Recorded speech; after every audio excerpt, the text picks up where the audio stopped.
Well, the focus for many companies has changed, particularly during the pandemic. Brian was just talking about that with Eileen Murray a few moments ago. And our next guest is trying to make it easier for companies to communicate their longer-term priorities. That's Eric Ries. He is the founder and CEO of the Long-Term Stock Exchange, which just signed its first two listed companies, Twilio and Asana. Eric, thank you so much for being here. You know, we talk a lot about these priorities. I think they've just gotten more attention, companies wanting to focus on the longer term future. Short-termism has been sort of a persistent concern and complaint of companies within the market. Why is a stock exchange a good way to sort of manifest those priorities? And thanks for having me on. Thanks for the question. You know, stock exchanges have historically had two roles in our society. We think of them, of course, as platforms for liquidity. That's the thing today we're all so obsessed with. But they've also had an important role in corporate governance, in governing the behavior of managers and investors by setting standards.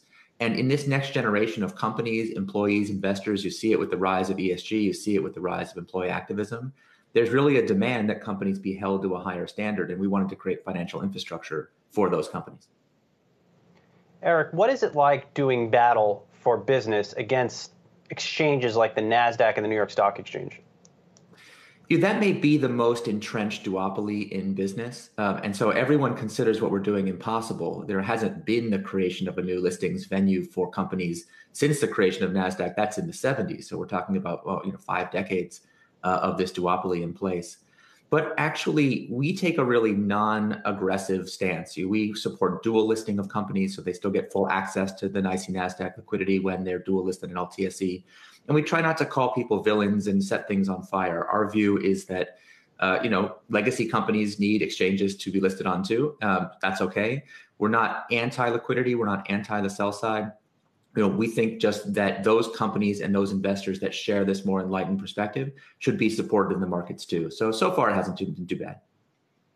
And, Eric, there have been some other exchanges that have come up in recent years with, basically a different philosophy around how they want liquidity on their platform, to function. Obviously, IEX, we all know the story of that. And I'm just curious if it feels to you, I mean, we all remember, what was that, 5-6 years ago, book comes out. There's a lot of momentum behind that idea. Does that still seem in the market? Like, does that momentum still seem to be there in the marketplace when you're having conversations, with executives about the listing of their stock or what is the state of that? Because it just seemed like so much energy came into, we need to reform this. And then obviously the pandemic changes some attention. But, do you still have those constructive conversations with folks?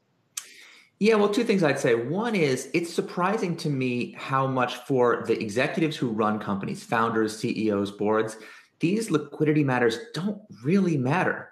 The stock trading is more like tourists passing through. It's the employees and other stakeholders of the company, the long-term investors. They're the citizens of the republic. So these issues don't have as much traction in the boardroom as you would expect. Now, for LTSE, we do have, our own market structure that is optimized for investors and not speculators. So we have no hidden orders. Everything that happens on our exchange happens in the light, but that's not the primary purpose of our reform. We're really trying to focus on how companies are governed and how they can maintain that kind of generational perspective, not the quarterly perspective. But I do think that there is hunger for reform. You see it obviously in the meme stocks controversies, payment for order flow. There's always the concern about who has differential access to different speed accesses. So our perspective is we do away with all that stuff. If investors route orders to LTSE, they can be sure that nobody was paid for that. They can be sure that all of those transactions happened at the price that they specified. So that's not our main concern, but I do think that we can bring some innovation there, and we'll see if the market is finally ready for some change on the microstructure side too. Yeah, and I'm also curious, Eric, like the name long-term stock exchange, I think to me implies that there's a inherent short-termism, in the market. And I've thought a lot about this with COVID, where a lot of the economic damage was discounted quite quickly. And I think the market this time last year was taking a longish term view on where the economy was headed.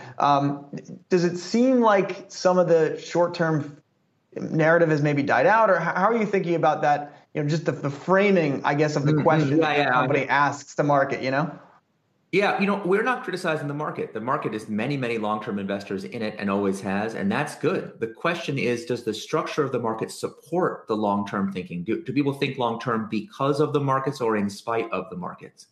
So yes, the markets were willing to reward those companies that had a long-term perspective. But my question is really about pre-pandemic, which companies made the far-sighted investments to be prepared, not just for pandemics in particular, but to be more resilient. And as you were talking about in an earlier segment, who made the investments in ESG, who made the investments in work from home and digital transformation? Those investments often, almost universally, do not pay off quarter by quarter, but they perform over the long term. And when a crisis hits, those companies that have been thinking long term have the advantage. So the question we got to ask ourselves is, how can we get more companies to think that way, to be more resilient, to be willing to make those investments? And what can investors do? What can the markets do to incentivize and encourage that behavior in this next generation of companies? That's the question. Brian, I have a lot more questions for you, but unfortunately we're out of time. So we're going to have you back to continue this discussion very soon. Brian Ries is the founder and CEO of the Long-Term Stock Exchange. Thanks for your time. Appreciate it.